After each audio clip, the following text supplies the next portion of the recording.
No sound, Swamini ji. See, I'm telling you. I'm getting reminders from everywhere.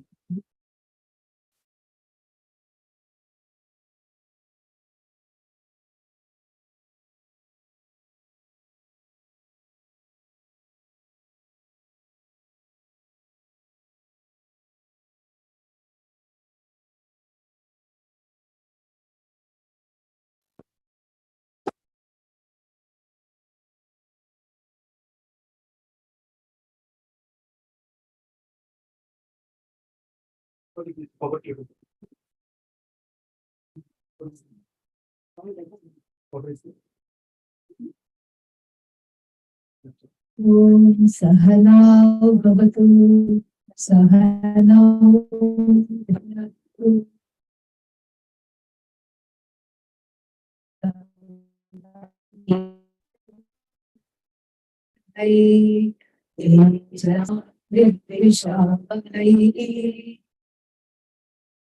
Om Shanti Shanti Shanti.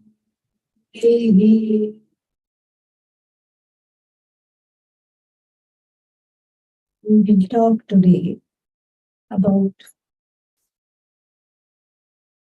devotion and devotee, because the two go together.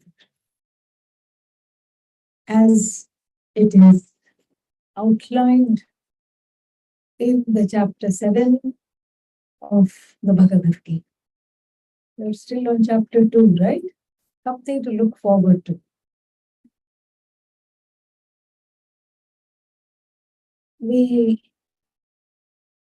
In chapter 7,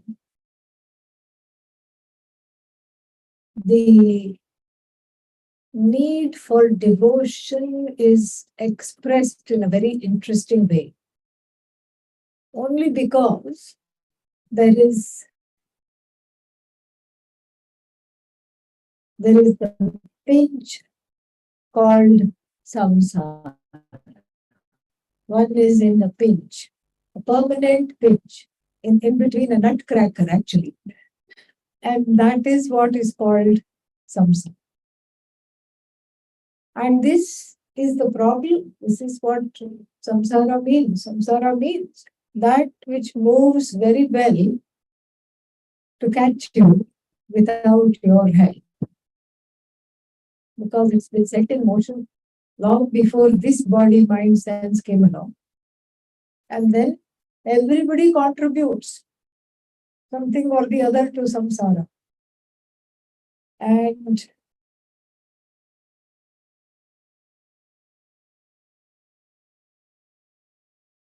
it keeps continuing and flowing. It's all flowing without any regard for you, basically. The cause for samsara is, what is the cause? Atma Ajnanam, self-ignorance. Self-ignorance is the cause because I don't know who I am. But then there is no connection between I don't know who I am and therefore there is samsara, therefore there is pain, therefore there is sorrow, therefore it seems to be not correct, because if we look at the life of a cow, a dog, a cat, there doesn't seem to be samsara for them at all. As long as the cow does not find itself in between two slices of bread, it is happy being what it is. It is happy being what it is. It is not having all kinds of desires to be. It's not having all kinds of desires to be going to America, to be settling down somewhere, to be having this, wanting that. Seems to be contented. Same thing, cat, dog, horse. They seem to be, in short, they seem to be happier than everyone on the earth combined, human beings. This itself raises the question, a favorite question of everybody, why me? How come I only am subject to samsara when all these things are okay? Dog doesn't have samsara, cat doesn't have samsara. They don't hold grudges. They don't say, your daughter cannot marry my son because 400 years ago our families had a feud. This is the material for Bollywood movies. This is what happens. There is no samsara. There doesn't seem to be any shift here.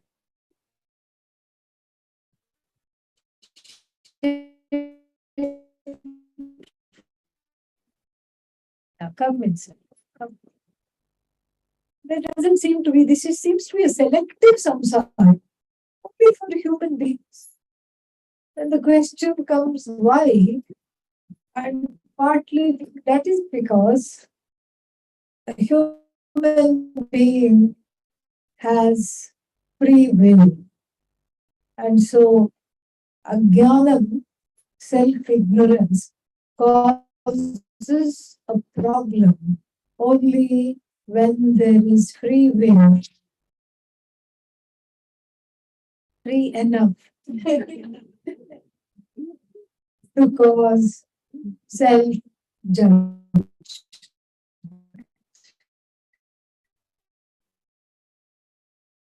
Free enough to cause self-judgment. The will is totally free. And it's almost like when Bhagavan made this person. Nature gave it all to us. Totally free to know ourselves. Totally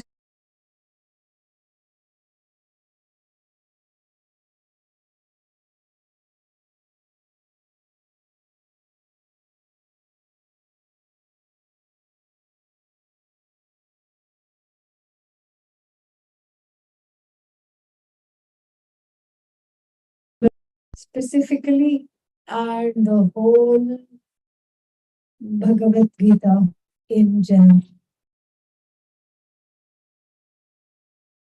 That means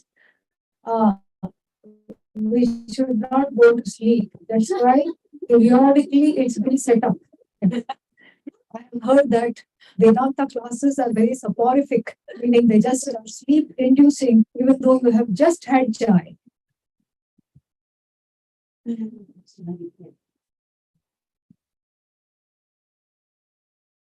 Chandan and Kavita have set it up to go off. Each time somebody is nodding off, it has a sensor. Okay.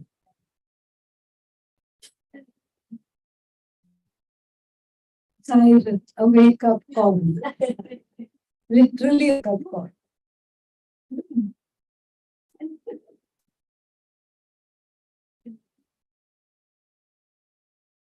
Total self-awareness is enjoyed as a human attribute. The animals have just enough awareness to know who they are and who is a friend belonging to the same species. This is important for propagation. And who is an enemy? Who should one not be with? Who will eat me up? This is important again for the propagation of the species and so that there will be no decimation possible. This is exactly what the animals do not have. What we have is total self-awareness, uninhibited. I know who I am and everything becomes evident to me. I'm endowed with free will. I'm endowed with complete and total free will. Total free will leads to total confusion. This is the problem. Because I am free enough to come to strange conclusions about who I am, because part one of Atma Ajnanam, what is part one of Atma Ajnanam? I don't know who I am. And part two of Atma Ajnanam, therefore I come to wrong conclusions about myself and others. But really, Vedanta is all about you. If somebody bothers you, that's because one is bothered by oneself. That is really what it is. And so here, it's just like the rope snake example that we see.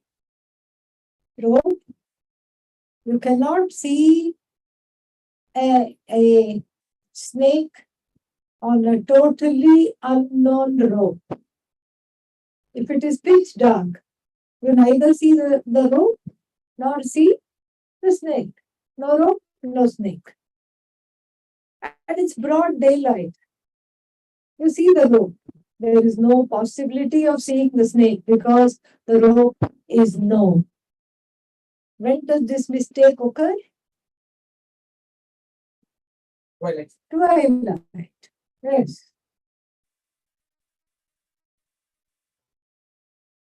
Finally, it dawned that it was twilight.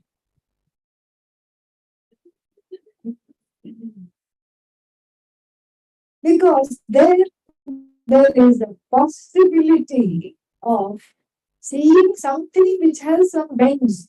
Where? In the grass. In your front lawn.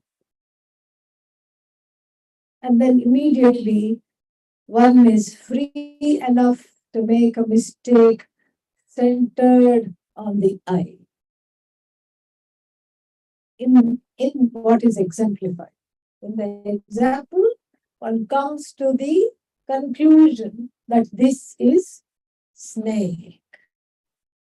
Then you shine the light on this semi-known object. It's not an unknown object and it's not a completely known object. It's a half-known partial object. Partially known object. Half knowledge is what? Dangerous. Totally dangerous.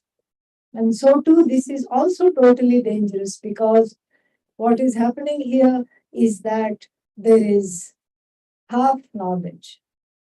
Are you here? Yes, thank God. Yes. People are used to me by now asking this question. Are you here? Yes. And how does that yes come? That yes comes because the I happens to be self-evident. I know I am. But the next question is a little iffy. Don't ask the next question, who are you? Who are you means, how much time do you have? I will ask back. If you want to know who I am, I want to, I want to know how much time you got. Once I took a bus, I had to go do some kind of a puja somewhere in the mountains, and then I took a 4-hour bus back to UG in Oregon. There was one person sitting next to me and telling me all her difficulties and her stories. And I was listening. And then the phone came. People who were picking me up at the bus stop wanted to know what time the bus is going to come. So I said, I'm just 2 stops away. And they said, yes, we'll be there. I hung up the phone. I continued to talk to her. She said, may I? And she took the phone. I thought she wanted to make a call. Then she saw the last number and she dialed them and said, Swamiji is not getting off at this stop. Please pick her up from Springfield, which is the next stop, next city, next stop. And that person was little flummoxed. He said, why? because I haven't finished talking and telling all about myself. This is exactly what the thing is.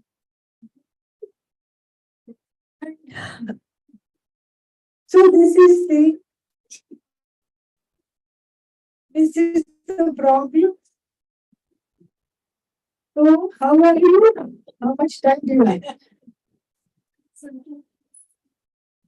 Because and everything that is told is a complaint. Yeah. And in fact, now I'm convinced that what separates the jiva from Ishvara is a series of complaints. That's all. Only one difference. Ishvara never complains, and the jiva can never stop complaining. This is the complaints. You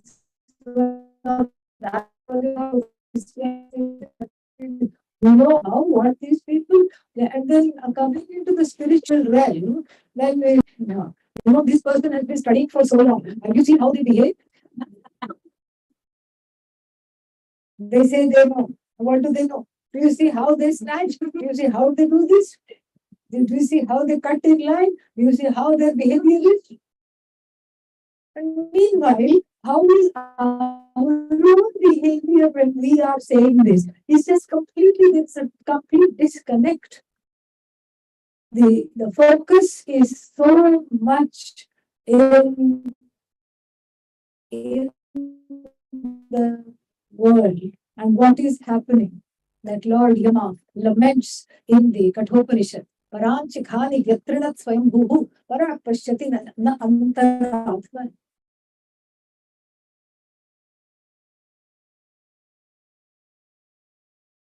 This is not your fault. Your fault means our fault.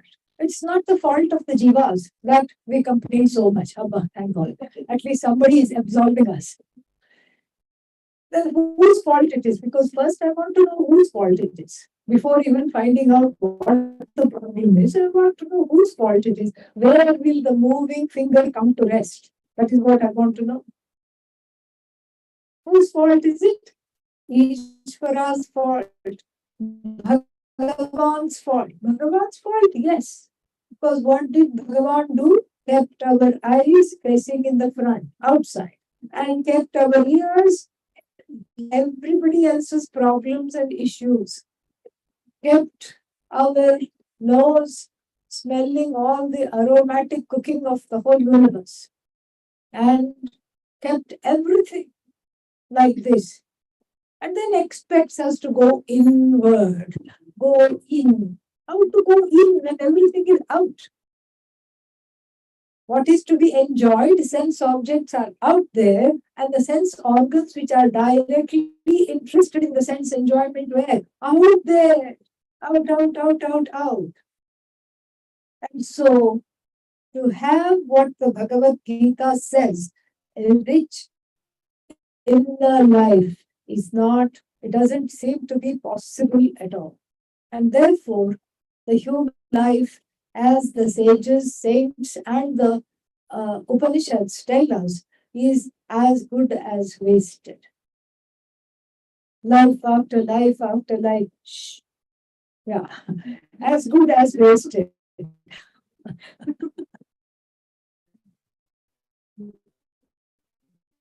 As good as wasted. Why? Because the whole time I am spending nothing here. Everything is just given away. The heart is given away to complaints. The intellect is given away trying to figure out somebody or something. The mind is given away to obsess with so many things. And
is, it takes one person. It takes only one person to be, it takes one person to, okay, it takes just one person to make this evident, to call the bluff. And it takes one person to start a different journey than the one we have been having all this time.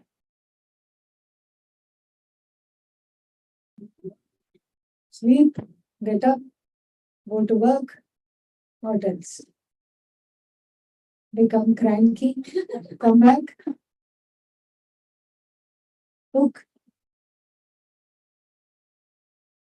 sleep. Then suffer the whole time from a sense of inadequacy, from a sense of pain, sorrow, and non-accomplishment. What are we doing to overcome this sense of pain, sorrow, and non-accomplishment? We are trying to do more and more. We are trying to feel more and more accomplished. We are trying to get the better of these difficult feelings. How far has that gotten us, really? Something to think about. Even the most accomplished person, if there is such a person, which is looked up to by everybody else, is not free internally. To ask them, oh, how did you make it? They will give some answer, but then they will say, I have so many regrets. I don't have this, I don't have that. There seems to be an emotional poverty or a spiritual poverty despite wealth, riches, etc. So therefore, one thing becomes very clear, that even though everything is Bhagavan, whatever this is the treasure of the knowledge of the Upanishads, that whatever we see is Bhagavan, whatever we encounter is Bhagavan. And everything that is wonderful, Bhagavan, everything that is not wonderful, Bhagavan. Ishvara. The whole world is not separate from Ishvara. Yet, there are, for the sadhaka, a seeker, a step-by-step way to understanding and getting connected to this reality.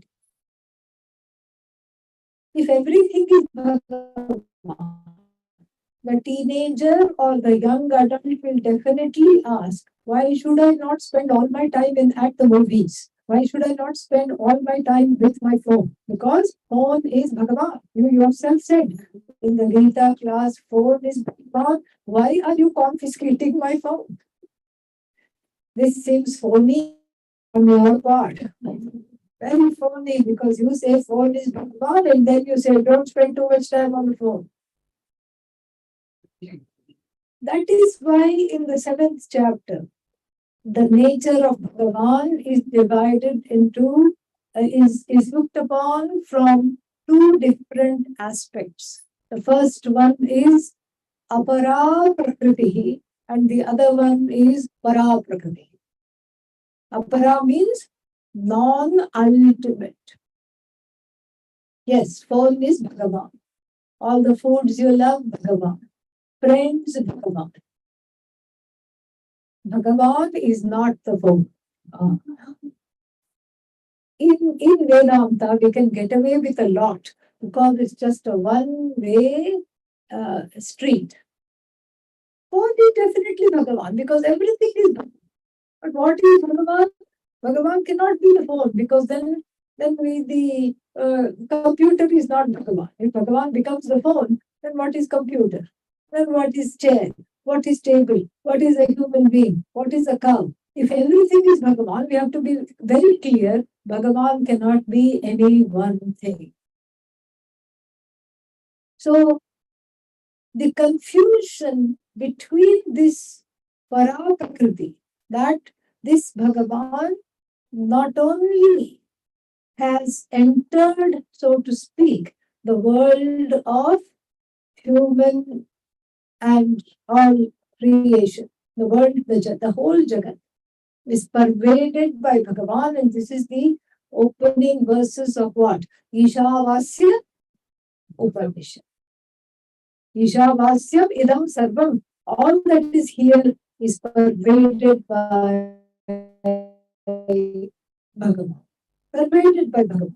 And so, even though that is the reality, Bhagavan cannot have become this universe. That means what?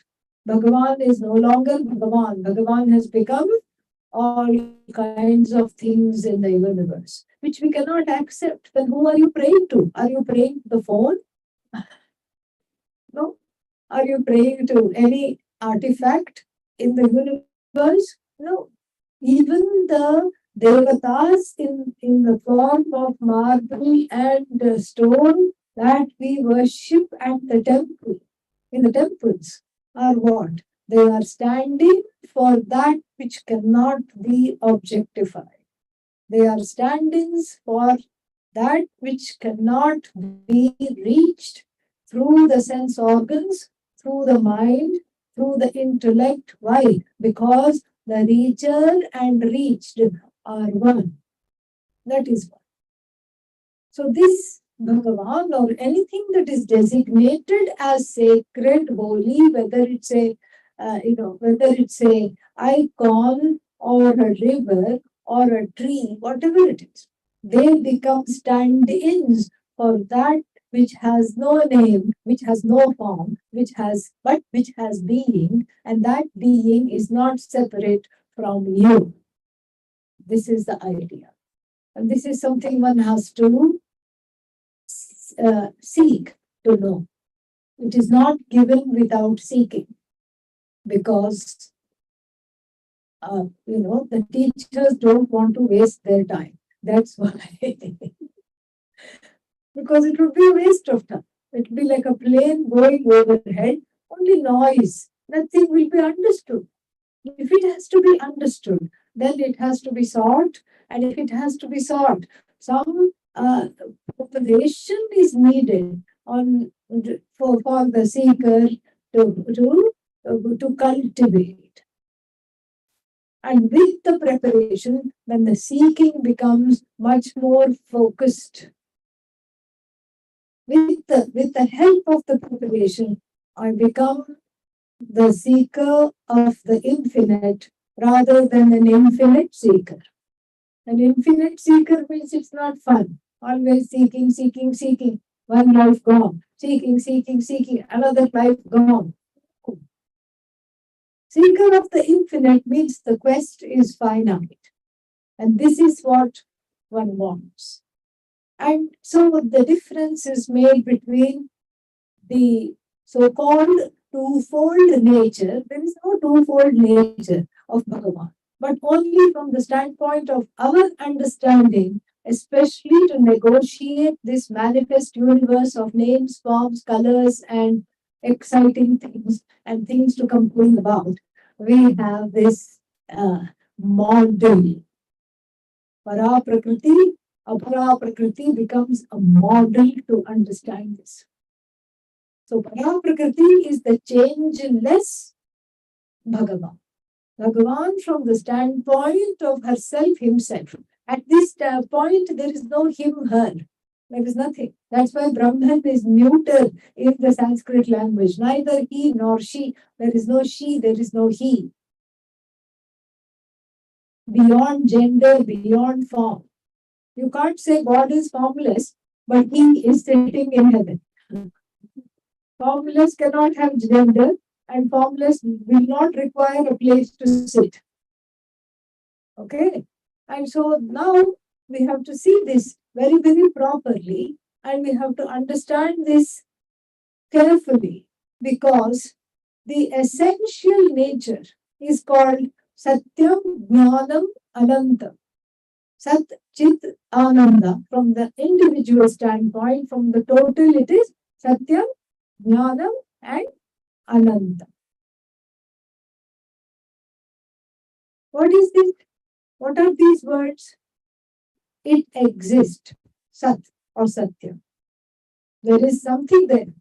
Asti kaschit swayam nityam. That which is uncreated, that which is there, which I can connect to, Satyam is. It is. And then what is this thing that is called is? It is means that we have to find out what is it. It's not enough to say it is. The conclusion we can come to is that it is inert. So many things are there. One more thing is there. It is inert. No, it is sentient. Why? Because I am sentient. You can't say I am not sentient because you already answered the question. Yes. What is the question? Are you here? That is the demonstration of sentiency. Yes, I am here. I am sentient. And then finally, how long is this existence lasting? Forever. How long is this sentiency lasting? Forever. This is Para Prakriti. And the Mahavakya, which of the Upanishads, the statement that reveal oneness between Jiva and Ishvara, operate at the level of Para Prakriti, of Bhagavan. I am, yes, and that which is called Bhagavan also is. And what kind of an isness? It's a sentient isness. It's consciousness. I am aware of myself. I'm aware of everything in the universe. And then how long does it last? Forever. And this is in keeping with the human pursuit, even though I might have trouble assimilating that I'm going to last forever. Because there is Dehatma Buddhi. I think I'm as good as the mind and the body. But even though I have this doubt, how can I be forever? But it is totally in keeping with the human wants. The basic human want is to be forever. That's why every pursuit, you want it to be what? Permanent, even though everything is impermanent. You tell people very happily, now I have my own house.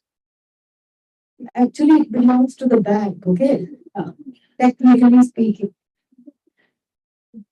For another 30 years, it's going to belong to the bank. After that, who cares? Yeah.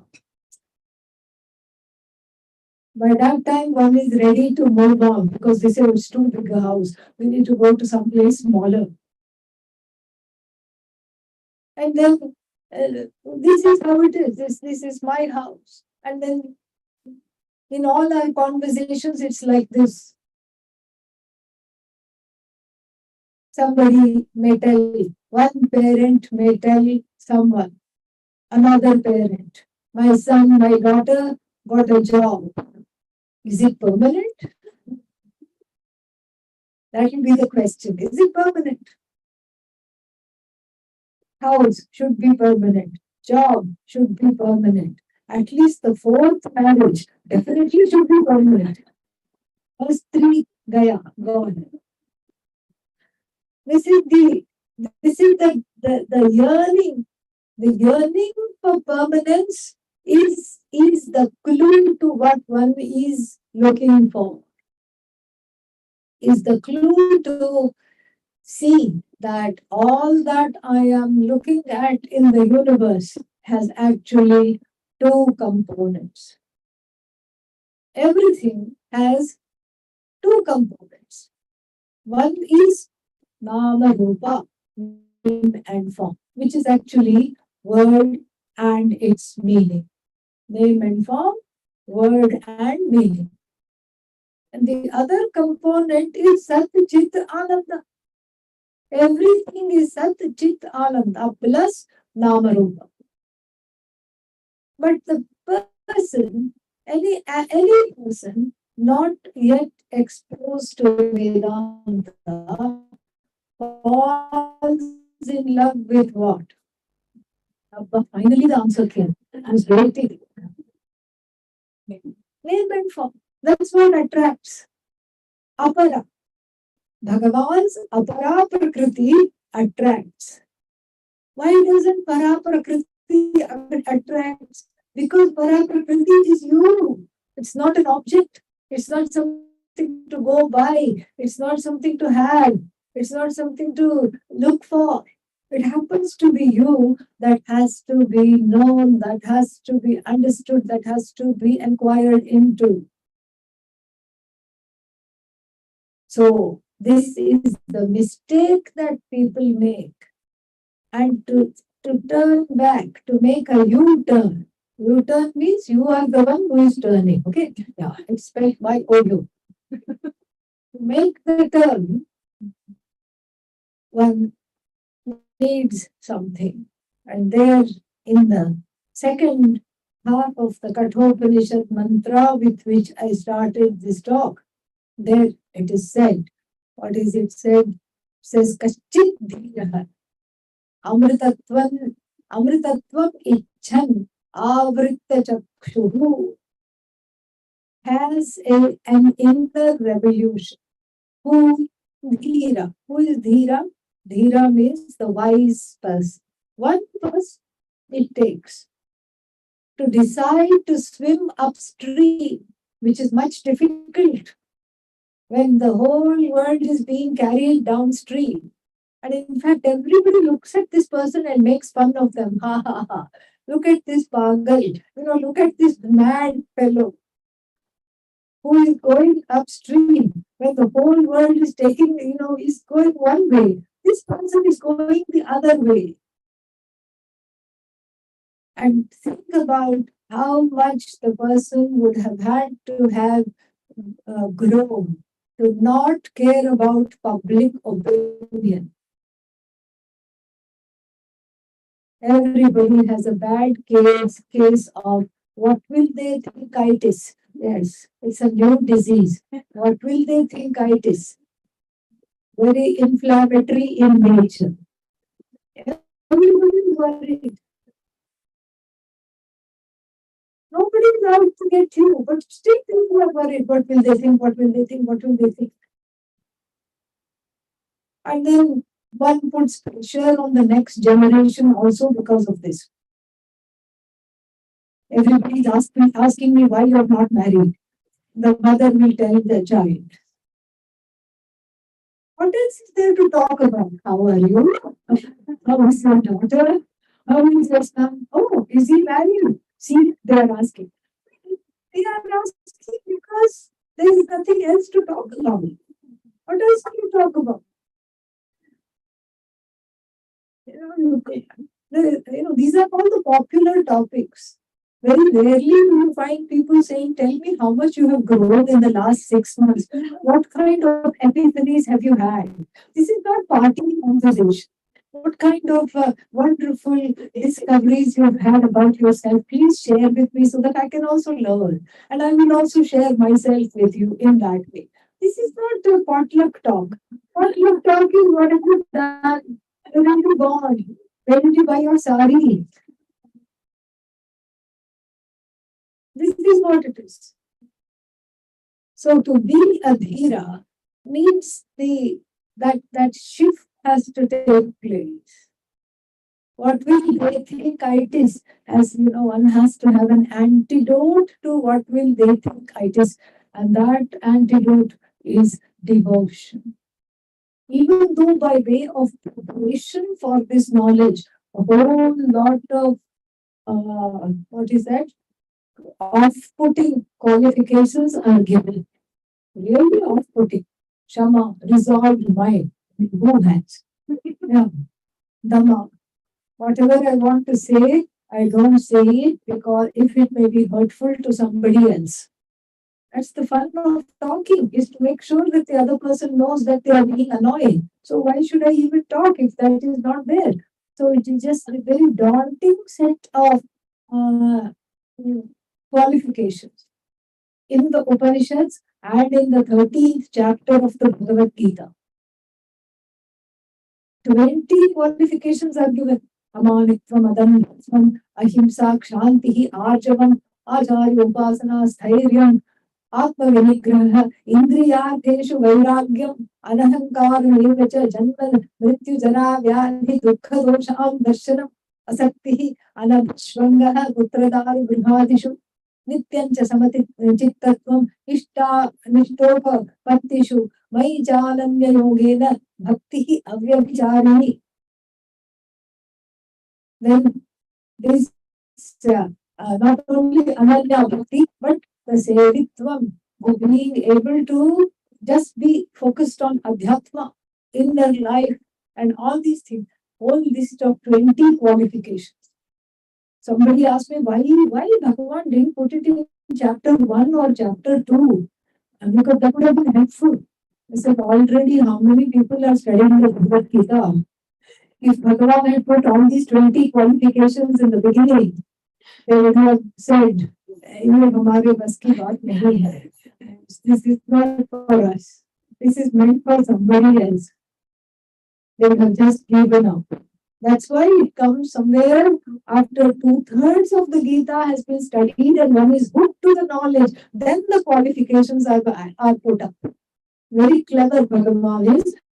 And so here the qualifications we can talk about that. They are very worthy of being talked about. But one of them here is only one we will highlight is Shraddha, because this same chapter is going to tell us later on, Shraddhavan labhate jnana. This is the one. And what is this Shraddha?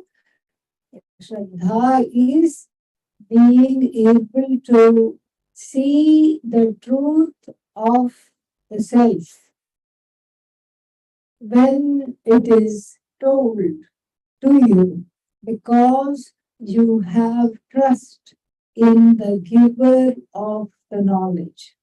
Who is the giver of the knowledge? Teacher. And then what is the teacher giving? The Upanishads, the Bhagavad Gita. So, with reference to the Shastra, with reference to the Shastra, with reference to the teacher's words, there is trust, pending understanding. It is not a belief that you are one with everything in the universe. Is not a belief.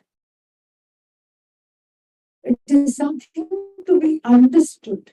It's something that is already there that needs to be understood. And so to understand that, I have to give the words a chance to work upon me and the benefit of doubt. Then the Shraddha towards the teacher and the Upanishad is just an extension to the bhakti that is there for the object of the knowledge, which is really the truth of oneself, the subject. That is bhakti. Yasya deve para bhaktihi, yatha deve tatha gurau, tasyaiva kathitha hi arthaha prakashante mahatmanah. This is the closing mantra of the Shvetashvatara Upanishad. In whom, for whom there is the ultimate devotion to Bhagavan. And just as there is devotion to Bhagavan, there is devotion to Guru. And for such a person, the words of the Upanishad unfold themselves. Otherwise, they are just noise, like the plane going about. This is a very beautiful mantra from the Shvetashvatara Upanishad. So what does bhakti mean? Bhakti means cultivating a relationship with Bhagavan. Deliberately, purposefully, even though the accoutrements of devotion may be inherited from the family and practiced, because this is what is done in the household, This is what we have to do. Still, there is something that some meaning has to be given. I have to feel that Bhagavan is alive. Just like I am sentient, Bhagavan is sentient. And true, I am non-separate from this Bhagavan, but I have to learn to relate until I know. Until I know, I have to learn to relate to this Bhagavan, and that relationship is called bhakti. I have to be made, make this very, very clear that there is a relation. In the tradition, the relationship between oneself and Bhagavan are divided into 9 forms. Navavidha Bhakti. 9 forms. And we are familiar with all of these forms. You can say, I am the servant of your servant, of your servant, of your servant, of your servant, O Lord. I'm not fit to be even a speck of dust on your feet. It's the ultimate expression of humility. It's called Dasya Bhakti. Or on the other end of the continuum, you can say, you are my friend. Sakha. Bhakti. You are my friend. Friend doesn't mean, you just, okay, I'm going to hang out with you. That's not the idea. Friend means that you are there in the time of my need. That is the understanding. Then we know very well, Tvameva Mata Cha Pita Tvameva. You are mother, you are father. Mirabai said, you are my consort. And so like this, different expressions of this bhakti are allowed because it has to become real. Vatsalya bhakti, the kind that Mother Yashoda enjoyed with Lord Krishna. She could scold him. Imagine scolding Bhagavan, so much power. She would say, you're eating mud. No, I'm not eating mud. You are eating mud. No, I'm not. I'm not doing anything. Open your mouth. And she saw much more than what you can currently see with the James Webb telescope. And she said, okay, never mind. Bad idea to ask you to open your mouth. And then she said, why are you troubling me? My reputation has gone to the dogs in this neighborhood. You just go everywhere and steal butter, steal milk, steal yogurt. What's wrong with you? Oh, I didn't eat butter. Of course you ate butter. Whose buttery foods are there? And when I try to catch you, you just slip out because your whole body is filled with butter. It's just all butter. And he says, it was the big boys and girls that ate the butter. Then why are you covered with butter? I have been trained, Mom. They ate the butter and smeared butter all over me so that I will get caught because I'm so innocent and so cute. There is a joy in this kind of a relationship. Then only it becomes real. Then only it becomes real. The whole Srimad Bhagavatam is about such things. The Gopikas pining for the Lord. And funny things would happen. They would pine for the Lord. They would pine for Lord Krishna. They would say, I have to have this. Let's just, why don't you come to me? And lo and behold, there is Krishna right in front of them. What do you want to do? You want to dance? You want to sing? You want to just have a picnic? What do you want to do? But she's not happy with the Lord right next to her. She wants to say, where's the other one? Let me make her jealous. We're going hand in hand with the Lord to show, see, he's not with you. He's with me. And then as soon as she took the arm of the Lord, she realized she's holding for the stump of a tree. Lord God. And then adding insult to injury, the Lord, she sees her. Very interesting and full of all kinds of ramifications. when it doesn't take a lot to understand that this is not the point of bhakti. Immediately they had their lesson. This is not the point of bhakti. And sometimes they would go bathing in the river, and then suddenly all the clothes they had left on the river bank gone. How to come out of the water? We hear some flute sounds in the tree. All the clothes are hanging on the branch that the Lord is sitting. And then he makes up a story. No, I thought it was going to rain. I just thought, let me save it for you and I have hung it up nicely. Please give us our clothes. How can we come out? Come out as you are. And of course, in the hands of Western academia, I call it. Yeah. Things are like, oh, how can you have this, what is that? Hinduism, they will say, needs a Me Too movement, Hindu mythology. Me Too means, I too have been abused by none other than Lord Krishna. And this is all just rubbish, a total waste of time. Because they are incapable of understanding what this means. What do you wear when you go to greet the Lord? In fact, perhaps the question should be, what masks do you have to remove? How to be totally transparent. That is the point. So these are all the stories of relationships. And those relationships are extremely important to cultivate. Why? Because you cannot have bhakti without engaging the emotions. The heart strings must be pulled. There must be laughter. There must be tears. There must be longing and the assuaging of this longing. There must be yearning. There must be recriminations. There must be making up. That is bhakti, just like you do with another person. That is what the beauty of bhakti is.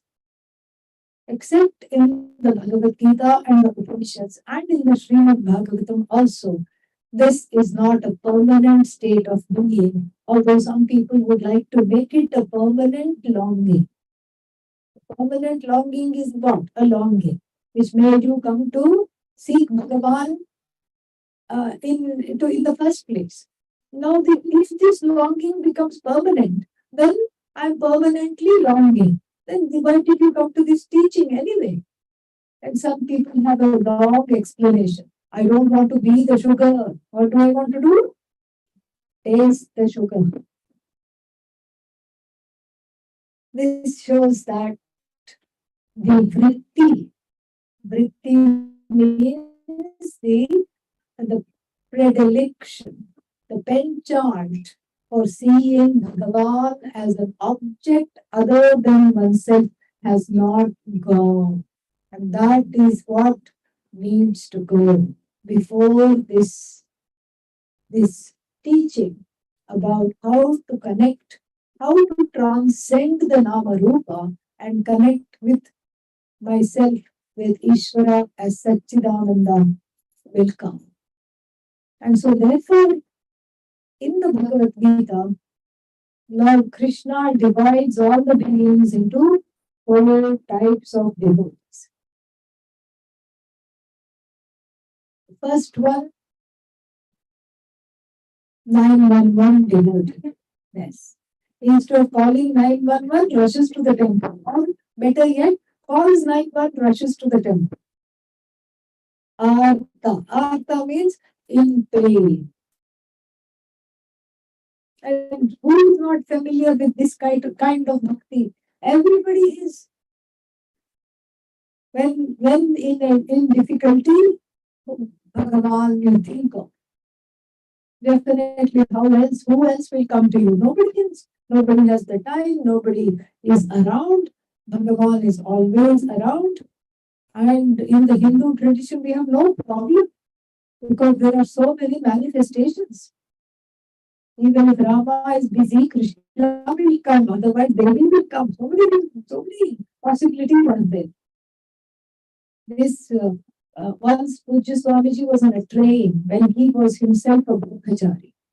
And on the other side of the seat, in the same compartment, he was traveling with some missionaries. And they said, he did not bring up this conversation, he was minding his own business. And some of them said, oh, you look like a Hindu. Yes. And oh, what is there in your religion? You have so many people, Rama, Krishna, Govinda, this one, that one, everybody. And then Chandi, Chamundi, all these things, you have so many gods, goddesses. It's just so confusing. For us, Jesus is the Savior, because you really don't know who the Savior is. And Pujya Swamiji has an idea at that time. And he said, imagine it is 4 o'clock, let's say, in India. Then it is 4 in the morning in California. If it is 4 in the evening in India.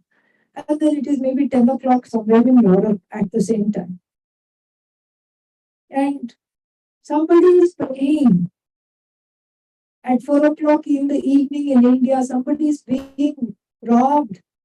And the family is screaming, praying, please spare us. Even if he takes the money and everything in the house, let us not come to grief. Please, Rama, come. And then somebody else is also praying at 4 o'clock in the morning. A woman in labor. I can't imagine. Nobody is there. Husband is out of town. Who will help me? Please pray. Please help me. And then 10 o'clock, somewhere in European time, somebody else is praying that there is a terrible fraud that has been committed, and all my bank accounts and the money is missing. Some have been targeted by some unscrupulous people in this bank. Help me. Pujya Swamiji said, where will Jesus go? This person he will help, that will help. But for us, there is no problem. If Rama can't make it, Krishna will go. If Krishna can't make it, Goddess will go. Goddess can't make it, somebody else will go. This is just a joke, but still, this is the idea. Any name, any form, because all names are sacred, all forms are sacred. So the 911 Bhakta is called Artha. Artha because when in pain, bhakti comes. When not in pain, bhakti. Oh, this is the first kind of devotee discussed in the Shastra. Then the second kind is called Artharthi. Artharthi means a little more, what's that? A little more wise perhaps than the first one. Understands that, I can't expect. See, if you go to your friend's house only when you want something, will that person continue to be calling you a friend? No. So, sometimes you have to take something with you, right? You can't always go when in need. You take something with you and say, here, I thought of you. I made you this dish. Here, have it. And you can't always visit when in need. You should also visit at other times. This person has figured it out. And so we have Artharthi. Who is Artharthi? Artharthi is the one who says, look, life is full of obstacles. And you are what? Remover of obstacles. Simple. I'm going to start a business. Sri Ganesh Enterprises. I'm going to go. Why Ganesha? Obstacle remover. I'm going to call it Sri Ganesh Enterprises. And then what is, and you can be the sleeping partner. Ganesha is laughing. If I am the sleeping partner, what are you? You are the dead partner. Ganesha is thinking. Ganesha can't afford to sleep. You need a sleeping partner. 50% of the profit for you, 50% for my family, provided you make us successful. And what does Sri Ganesha do? What would you have done? Honestly, you have to tell me, what would you do if somebody said this to you? And you are doing all the work, you know that. In fact, the other fellow is enjoying two kinds of sleep, sleep of ignorance and sleeping in the business also. What would you do? You would say, how dare you? How can you do this? How selfish. Bhagavan doesn't say that. Bhagavan says, okay, fine. I'll keep the sleeping partner as no problem. I will sleep. You stay awake, no problem at all. Then this is called Arthat. You see, there is a little bit of a graduation from the first one. Then one graduates a little bit more. Jignasu. I don't want anything from you. That we cannot even imagine. Saying to Bhagavan, I don't want anything from you. Think about that. Think about going to a place of worship and saying, I really don't want anything from you. Not at all possible, impossible. Because all the desires come hurtling down the mind, even before you start thinking, the thoughts start thinking you. But this is the place where we have to go according to the Bhagavad Gita. You graduate to say what? You are who I don't know. I kind of know who you are. I mostly don't know.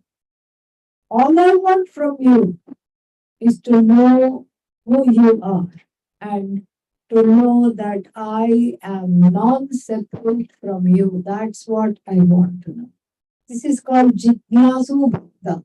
You see, there is between the first one, between number 1 and number 2, there was a graduation. Between number 2 and number 3, there is a quantum leap, unimaginable leap, a huge leap of inner growth, maturity.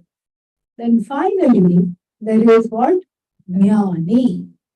Jnani is also a Bhakta because the Jnani continues to live in the human body, mind, sense complex after the gain of the Jnana. Thank God. Because as soon as the person said, I'm Satchidananda, wow, I'm Ishvara, but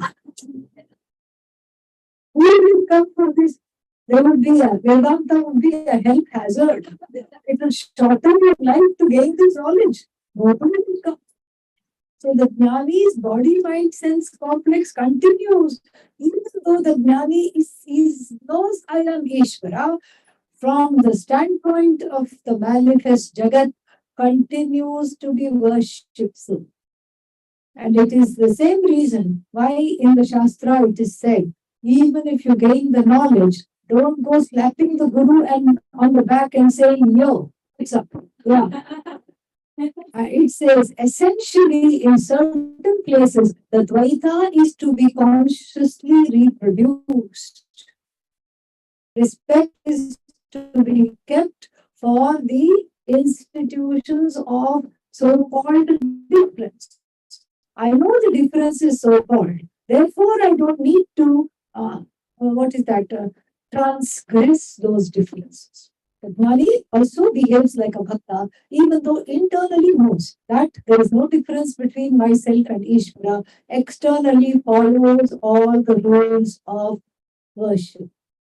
Will go and chant the mantras, will go and offer garlands, offer naivedya, do whatever is needing to be done for the sake of others as a role model. And for the sake of just keeping up whatever is there in the society. This is the Jnani Bhakta. And for us, from where we sit, it is very easy to say the first two are useless. What is wrong? This one only comes when it is needed, when something is needed, and the other one comes and makes a deal with Bhagavan. make my daughter get married somehow. And here the daughter doesn't want to get married. Okay, yeah. I make my daughter get married and I will give you something. What will I give? For this thing. I'll give you some gold bangles in the goddess temple. This vow is made.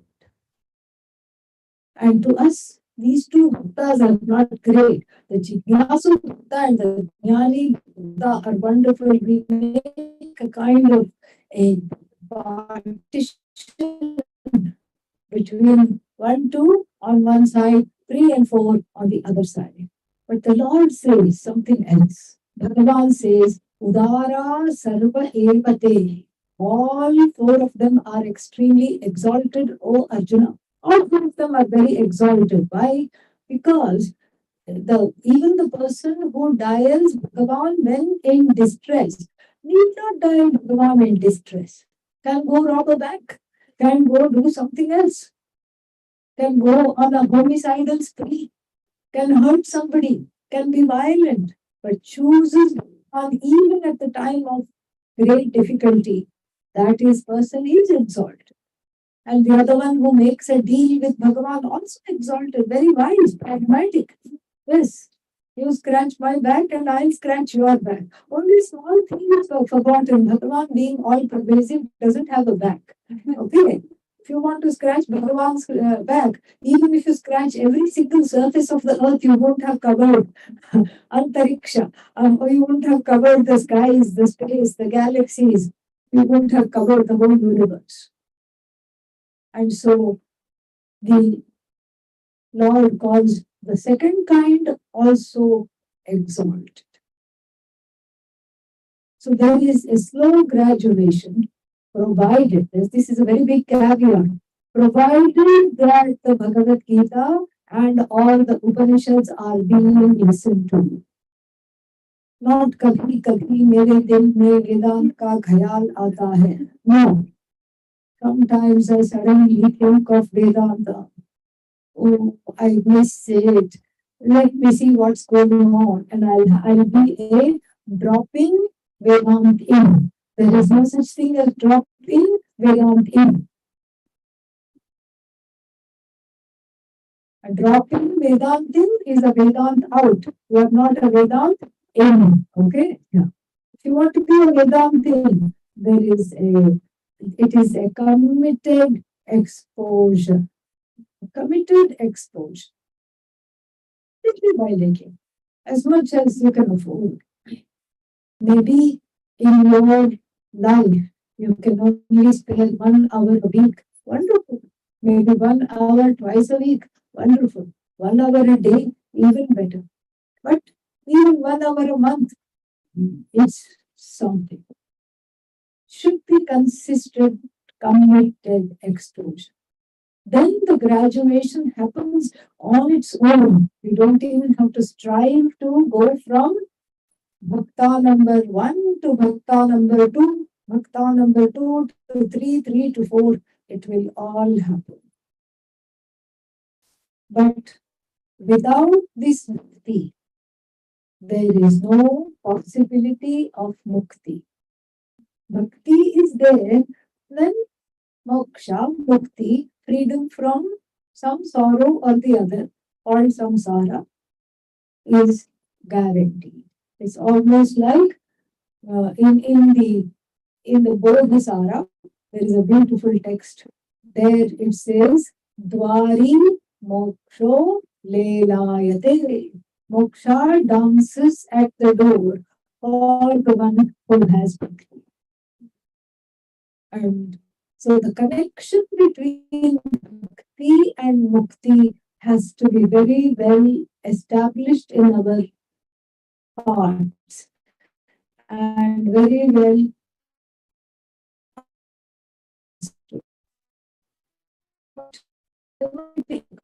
What is the question? I don't feel it's wrong to just go to a temple and to try to go through the motions. And I'm an honest person. I don't want to go there and offer a flower when I don't feel like it.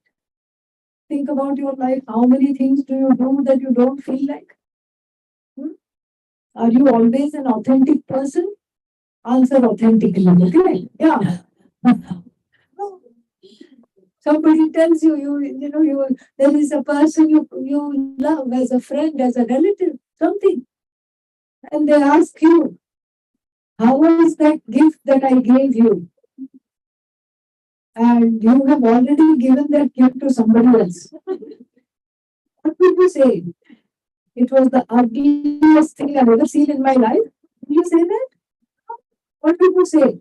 Thank you very much. Yeah, that was very nice. And meanwhile, you're holding the fingers, nose, eyes, and toes crossed. Why? Because hopefully they don't know the person who I gave it to. How much are you authentic? Inauthenticity is the middle name of samsara. And even otherwise, you are forced to do things you don't want to do. So many times you are forced to do things you don't want to do because of social obligations and because there are parents who insist you have to do certain things. Spouse, okay? Don't tell you from our wives. So,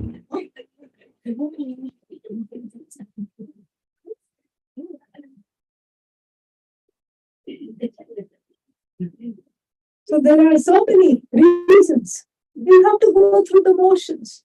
You have to just to keep the peace. You go through the motions. You say, yes, it's fine.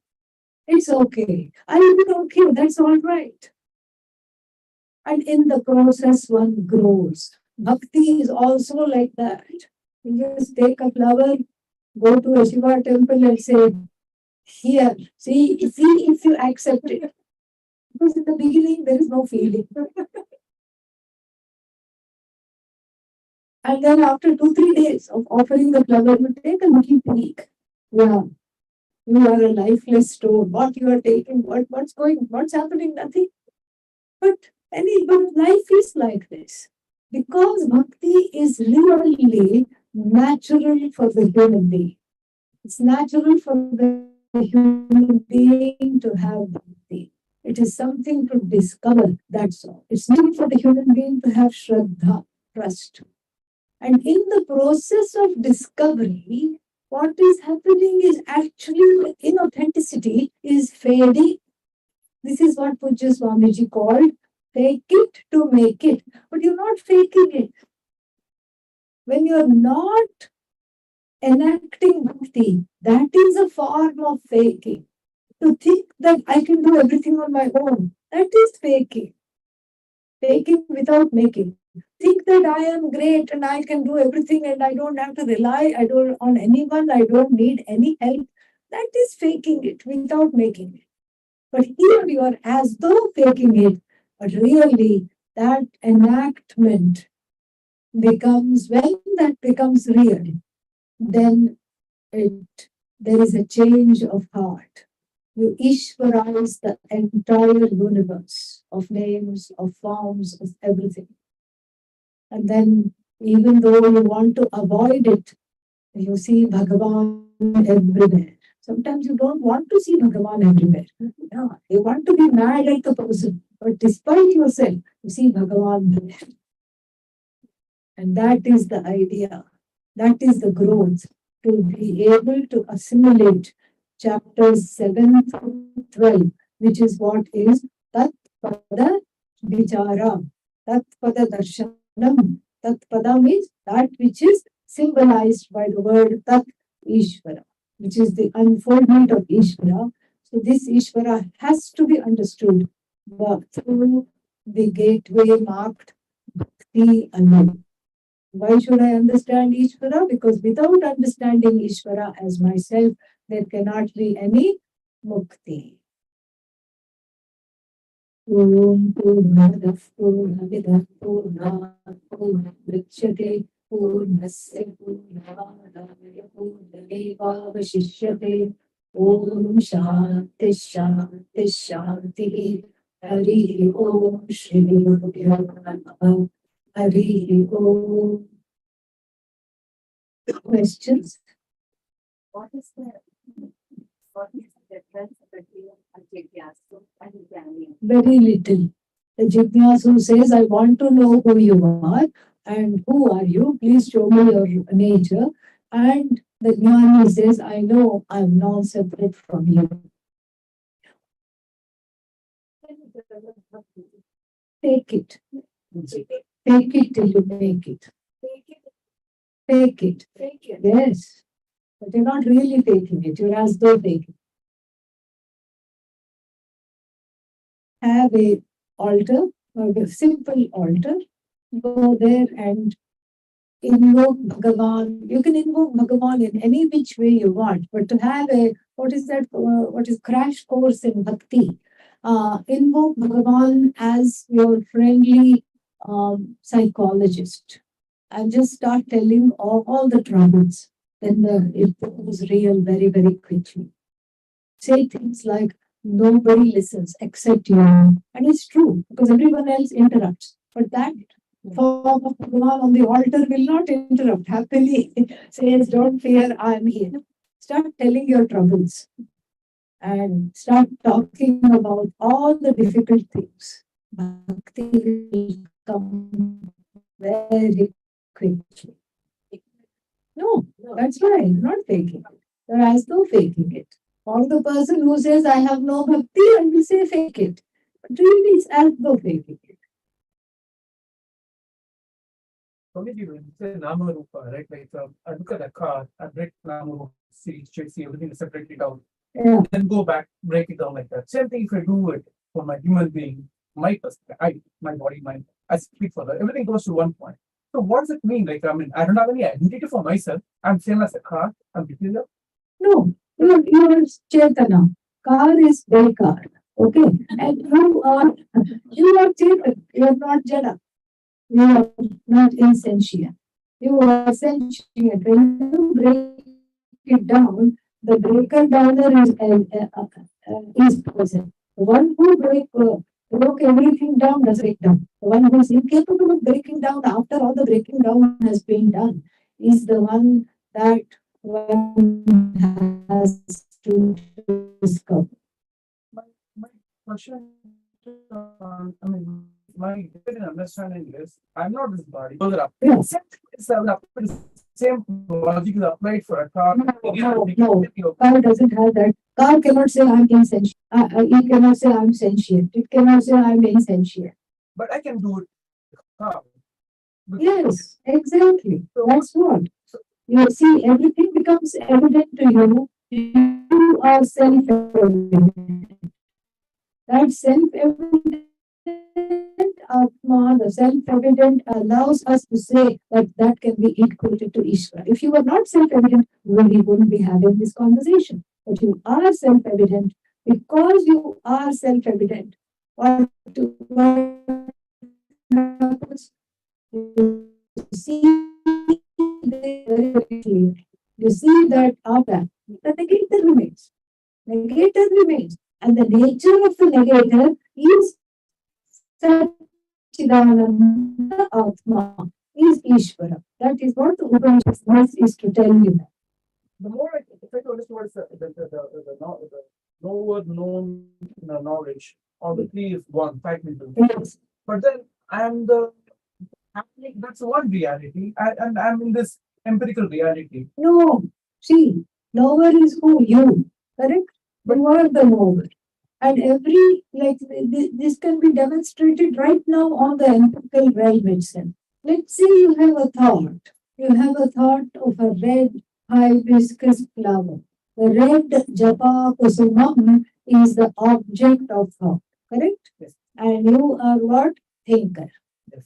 So every thought, there are two components, object and subject. The object keeps changing, correct? And you are what? The changeless subject. The changeless subject relates to the object discretely and differently, and I am what? The changeless subject. So this is step number one of understanding. Step number two is that object which is arising as the thought is where is it arising? In that same awareness. That's why I'm aware of the thought arising in the same awareness because of my eyes. With my eyes, I spy this red cloud. So the eyes are also have the power to see. That is also knowledge. That knowing is happening where? In the same awareness. And the truth of myself as the subject is happening where? In the same awareness. What am I?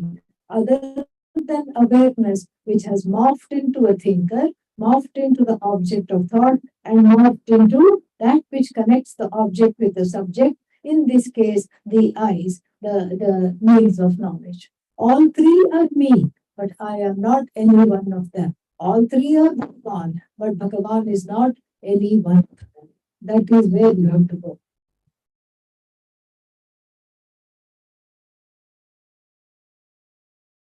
We talk about the body being made of 5 elements, and we have Chetana, because of which we kind of operate the indweller of the body. Yes, indweller of the body, correct.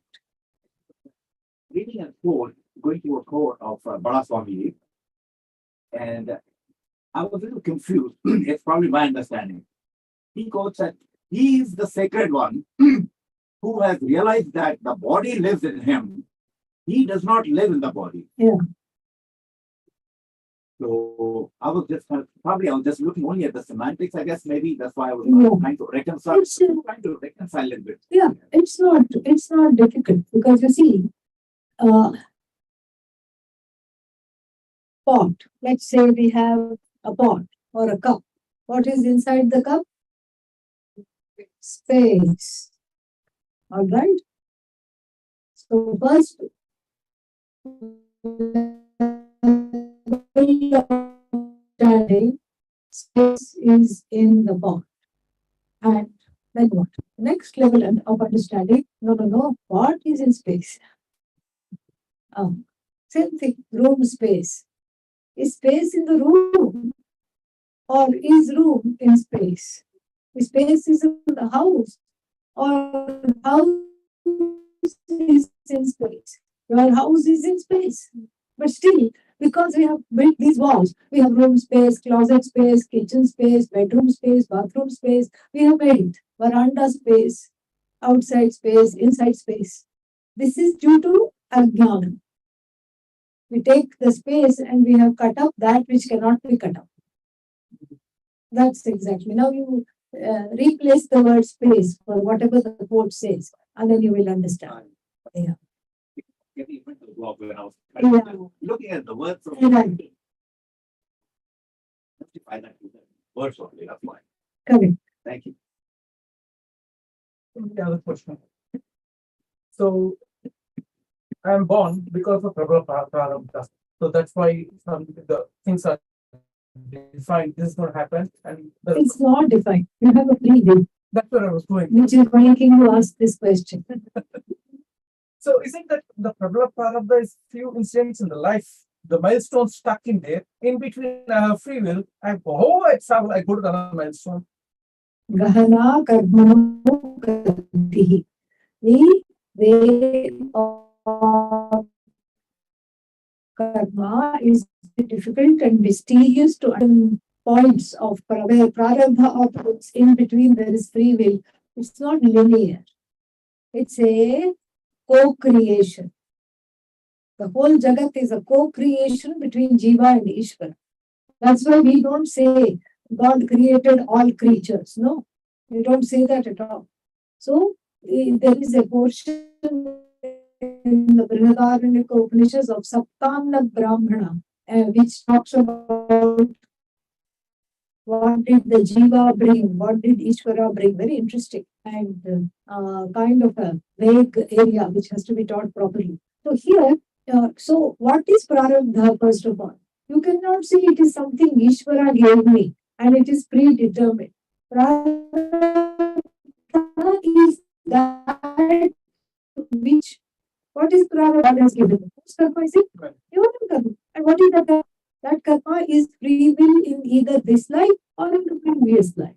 That free will, if it was spent in a certain way, going in tandem with the laws of Ishvara, then you get punya. That if that free will was spent going against dharma, you get papa. Difficult situations to be what is that, endured in the here and the hereafter. This is what it is. And so how can you say that it is predetermined? It's your own karma. It is free will from previous life or free will from a certain point in life. So here also that free will, which is being now given by Bhagavan in the form of the effects, that has to be enjoyed or suffered accordingly. And then there is more free will to use, which is agami karma, accounted for up till now. All that is there. So there is no such thing as free will and prarabdha. There is no competition between the two. In fact, whatever you do is, you can say, you can go both ways, and it is correct. You can say everything is free will. It's either free will from the past or free will in the current time, in the present time, or you can say everything is Ishwar. Even free will who gave me Ishwar. So you can go both ways. Can authority and jnana coexist? No. Because Arthati is wanting something, correct? And Jignasu is only wanting Bhagavan for the sake of Bhagavan. Arthati is wanting Bhagavan in order to get other things. That's the difference. Nice try though. Can Arthati and Jignasu coexist? In Gita, with community, he's getting the difference between absolute reality and theoretical reality. Yes, that was what the talk was about. Because when you talk about awareness, meaning I know, I can see that whatever I know is that I am awareness, sentience, consciousness, Satchidananda, Para Prakriti. We are talking of absolute reality. When we are talking of changing things, when we are talking of Saguna, things with Namarupa, when we are talking of changing Savikara, then that we are talking of, and Jada, we are talking of empirical reality. What is absolute reality? Sometimes they use Satchit Ananda. Yes. Sentience and that consciousness which happens to be existent and which happens to be forever.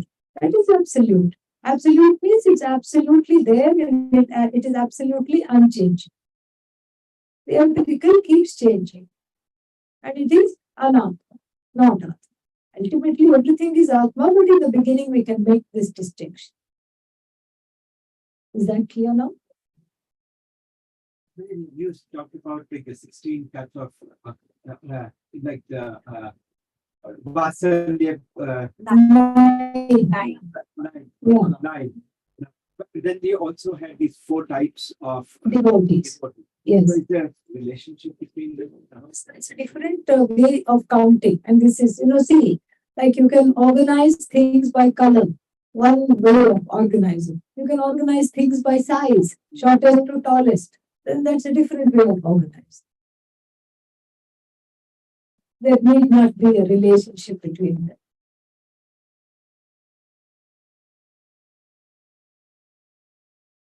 Can I ask one silly question? It may not be silly. So, the chapter 1, because we just finished in the chapter, Arjuna looks at Bhishma and Drona, gets a mamakara and then kills it.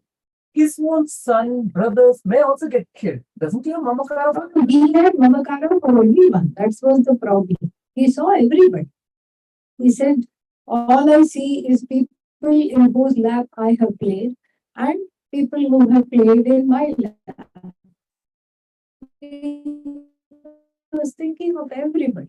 But why did the mamakara come out? Only when he saw Bhishma and Drona. That's why Krishna took him there and made him see the Bhishma. Yeah, because the mamakara doesn't have to be established with already what is yours. You are fighting against them, and that's when that Mamakara came towards the oppositional people as well. That's where the Mamakara matters. Here he doesn't, that if you already love your own family, that doesn't have to be expressed. That's what my wife. No, seriously, my Swami, like, every time the feeling of my own feeling doesn't come, but other feelings go part with you. No, see, the thing is, here he is in a fight with an enemy, right?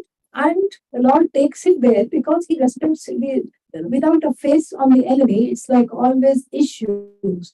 Look at what they did to Draupadi, look at what they did to my kingdom, look at what they did to my brothers. This is how it was. So it was my Draupadi, my kingdom, my brothers. It was all Mamakara all along. But here, that Mamakara extended, that myness and me-ness extended to the other person also was very much problematic. That is what it was.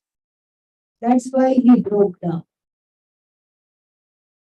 In Krishna's told Arjuna that everybody's already killed, they are dead. Yes. I killed them, but Yes. you are being the source to play a role right now. Correct.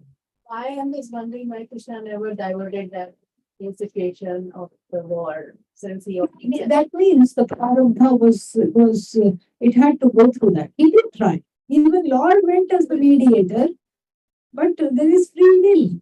You see, that's what I'm saying. It's not all predetermined. he tried his best He to stop tried. the war, yes. He said, give these people 5 provinces. No. Give 1 province with 5 houses. No. Give 1 house with 5 rooms. No. Give 1 room with 5 corners. No. And he said, I will not give even the place occupied by the tip of a pin, a needle. That means no spaces at all. That's how the war broke out. All negotiations failed because of one Duryodhana. All it takes is one Duryodhana. Duryodhana felt insulted, when Draupadi after. He had a chip on his shoulder right since birth. Now, don't get me started on that. This is what happens when you don't have eye contact with the parents when you are born. Father blind, mother blinded by delusion, stupid lady. She said, I will tie one patti on my eyes for the whole time. She should have told the husband, I'll do your eyes. No.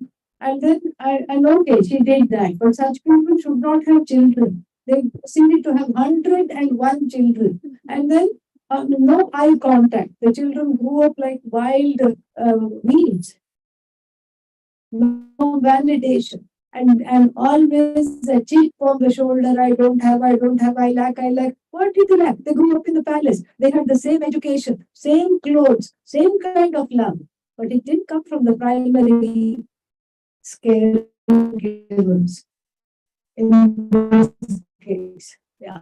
So it was not, it's archetypes. In Ramayana and Mahabharata, there is a lot to learn. This is what happens. Then we also have to work on the Duryodhana that we have inside. Absolutely. That's the whole Bhagavad Gita's message.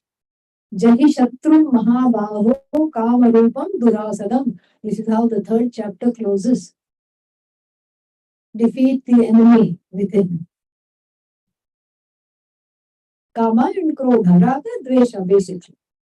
Raga, Dvesha is the only enemy, no other enemies.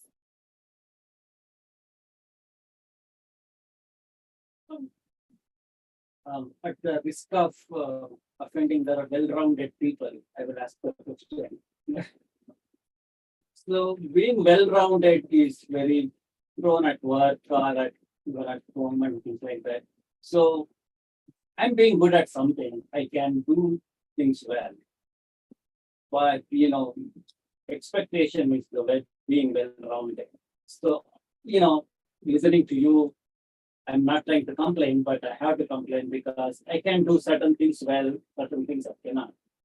So I'm not asking I want to do everything well, but how do I see this conflict? I don't want to say I cannot do this because I know I may not be good at it, but I'm expected to do it. You do the best you can and understand that the best may not be good enough. Yeah, then the problem, I knew this was going to happen, but anyway, because acceptance, maybe I'm ready to accept whatever that happened, Yes. but at my work, my boss was given something, or or even my daughter, Dad, you're not good enough. Right? Yeah. So That you have to find the little person inside to whom this message is hooking and making feel bad. That is what it is. So acceptance is on two levels. I can say I have accepted here. The acceptance here takes some time. There is usually a disconnect between the head and the heart. The heady acceptance comes first. Okay, there are many things I cannot do. Even Nachiketa says this in the beginning of the Kathopanishad. What does he say? Bahulam evi prathamaha, bahulam evi madhyamaha. Sometimes I come first, sometimes I come second, never last. He has good self-esteem. So this is what one has to, there is a certain inner knowing, and that knowing has to be understood properly. And that knowing is to be accepted for the time being. For the time being, this is how I am. For the time being, this is what I can do. For the time being, I accept this. And then, even if the children say, oh, other dads are better than you, it's okay. They are entitled to their opinion. And you just give them the freedom to have whatever, however they are to be. And heal that inner being who is feeling pain at this thought that I'm not good enough, I'm not well, how did you put it, well-rounded, I'm not an all-rounder, that feeling. Because that's not your job to be an all-round. This is what is called swadharma. Whatever you are meant to do it the best you can. That's all. If you can do it well, then take some training, take some time, and even then if you can't do it well, drop it, do something else, really. Other question. So most of the times, like the problems come because I judge people. Judgment comes from my raga dvesha. Somebody is doing something not doing right because the act is not conforming to my liking or this. Judgment comes from raga dvesha. Yeah. So that raga dvesha and the judgment is for the opinion I hold. So how is that? I mean, I can't control the raga dvesha. So if I were to avoid the being opinionated, that most of the judgment issue will drop. So how can we live a life without being opinionated? You can have opinions without being opinionated. Opinionated means I am committed to those opinions. I have married those opinions. Get married to the opinions. Let them be. Yeah. Divorce the opinions and then just let them be. And then you are not wedded to the opinions. That means you're not opinionated. Okay. I think they're leaving, Archana. Better go with them. Yeah. They've been standing and making some custom. Yeah. Yeah. They have to go back to the ashram. Only three people. Yes. I'm here. No, I'm here. Yeah. I'm here. And they have to leave. Yeah.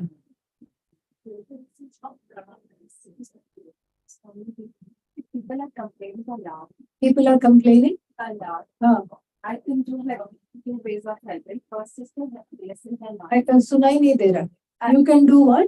2 ways to help them out. First is to listen them out. Yeah. Second is to pray that they get mercy according to the thing like You can also walk away after some time. You have to keep listening. It sounds terrible. After a while, you pray and then you walk away. Yeah. Give Bhagavan. Okay. With the opinion question, it's like you need to just ignore that one. Yes. Whatever they're doing. Let it. Buy it. Yeah, don't buy it. Yes. Om Sarve Bhavantu Sukhinah Sarve Santu Niramaya Sarve Bhadrani Pashyantu Ma Kaschit Dukkha Bhag Bhave Asato Ma Sadgamaya Tamaso Ma Jyotirgamaya मृत्युर्मा अमृतं गमय ॐ नमः पूर्णमिदं पूर्णात् पूर्णमुदच्यते पूर्णस्य पूर्णमादाय पूर्णमेवावशिष्यते ॐ शान्ति शान्ति शान्तिः हरिः ॐ श्रीगुरुभ्यो नमः हरिः ॐ थैंक यू